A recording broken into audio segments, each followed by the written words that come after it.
Une autre valeur qu'il nous faut acheter sans argent, selon Isaïe 55, qu'on a lu précédemment, mais je peux vous rappeler ceci, 55.1. Vous tous qui avez soif, venez aux eaux.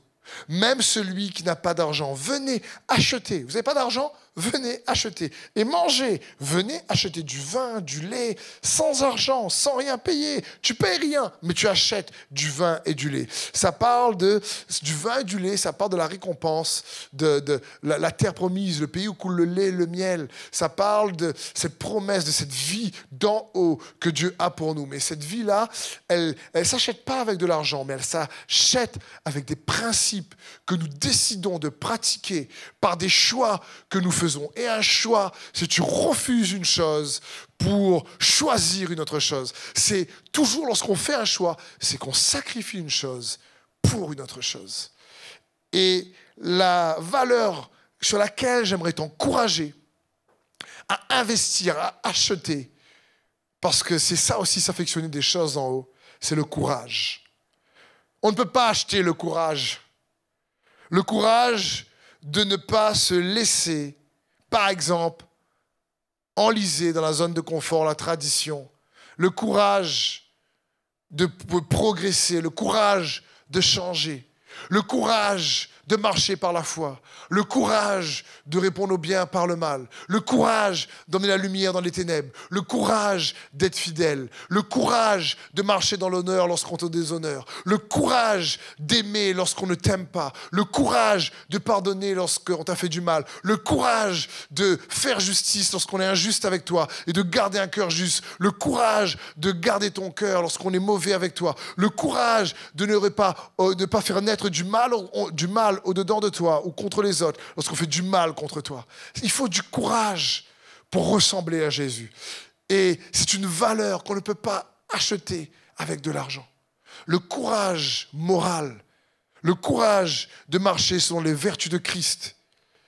Le courage, c'est avoir la rage de prendre ses peurs par le cou. Le courage, c'est un jeu de mots. Le courage, c'est d'avoir la rage de prendre ses peurs par le cou. Tu dis à ta peur, je ne me laisserai pas taire, je ne te laisserai pas me paralyser, je ne te laisserai pas me laisser dans cet état. Le courage n'est pas l'absence de peur, mais le courage, c'est aller à la conquête de ses peurs. C'est avoir la rage de prendre ses peurs par le cou. Le courage, c'est savoir puiser dans une force qui ne dépend pas des circonstances. Le courage, c'est taper dans la force du Saint-Esprit qui te fortifie, où tu es capable de, comme Paul, de dire ma capacité vient de Dieu. Lorsque je suis faible, c'est alors que je suis fort. Le courage, le courageux, c'est quelqu'un qui va puiser sa force en Jésus-Christ lorsqu'il ne peut pas puiser sa force autrement. C'est quelqu'un qui apprend à se fortifier dans le Seigneur. Le courage, c'est savoir puiser dans la force que nous donne l'espérance. C'est quelqu'un qui arrive à espérer contre toute espérance et qui dit non, ce n'est pas fini. La Bible dit que tant qu'il y a de l'espoir, les gens disent dans le monde plutôt, tant qu'il y a de l'espoir, il y a de la vie. Oui, mais j'aimerais te dire, tant qu'il y a de la vie, il y a de l'espoir. Certains disent non, c'est plutôt tant qu'il y a de l'espoir, il y a de la vie. Excuse-moi, mais c'est l'espoir qui t'emmène cette vie. Et le courage d'espérer. Le courage, c'est passer au-dessus de sa peur de tomber parce que tu sais que Dieu te tient par la main. C'est ça le courage. Tu passes au-dessus de ta peur de louper parce que tu sais que Dieu te tient par la main. Le courage, c'est savoir vivre à partir de la victoire que Jésus a obtenue pour la rendre manifeste dans notre vie. Le courage, c'est que tu te dis, je ne veux pas juste me battre pour la victoire. Je veux apprendre à me battre à partir de la victoire, de la foi que Jésus a obtenue pour moi. Ça, c'est du courage. Le courage, c'est savoir vivre. Donc, à partir de cette victoire, le courage, c'est avoir la force de surmonter les injustices pour faire triompher sa justice. Le courage est alimenté par un désir de voir la justice triompher de l'injustice. Le courage est la force que tu puises en Dieu pour aller au-delà de tes limites. Le courage est la force sur laquelle tu t'appuies lorsque tout le monde autour de toi est épuisé. Le courage, c'est lorsque tu puises la force de la vérité et que cette vérité te connecte à son amour. Et tu es courageux pour aimer. Et tu as le courage de l'amour. Voilà une valeur qu'on ne peut pas acheter avec de l'argent. Le courage. Proverbe 24, 10 nous dit ceci.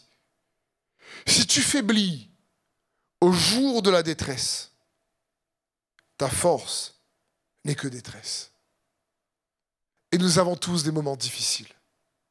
Et tous nous avons besoin de courage et nous encourager les uns aux autres. Mais le courage est contagieux. Quelqu'un de courageux peut insuffler son courage. Toi qui es courageux, tu peux insuffler le courage à quelqu'un d'autre. Dieu veut nous insuffler son courage. L'apôtre Paul, dans 2 Corinthiens, dit à 2 reprises, dit, mais nous ne perdons pas courage, nous ne perdons jamais courage. Waouh, je me suis dit, Seigneur, mais aide-moi, aide mes frères. Et quand nous décourageons, apprenons nous encourager les uns les autres. Mais le courage est une valeur qu'il nous faut acheter, sans argent, mais avec l'aide du Saint-Esprit, à partir d'un choix de vie qui fera la différence. Sans le courage, le progrès est impossible. Car il faut du courage pour changer le statu quo. Il faut du courage pour sortir de sa zone de confort. Il faut du courage pour changer ses habitudes. Il faut du courage pour dire j'en ai assez, il faut que ça change. De même, il n'y a jamais eu de réveil spirituel sans changer le statu quo et des frères et des sœurs courageux pour faire la différence. Il faut du courage pour mener la lumière dans les ténèbres. Il faut du courage pour faire la différence. Et tu es différent et unique comme moi, différent et unique pour faire la différence autour de toi. Je prie que le courage, la force du Saint-Esprit soit ta portion, dans le nom de Jésus.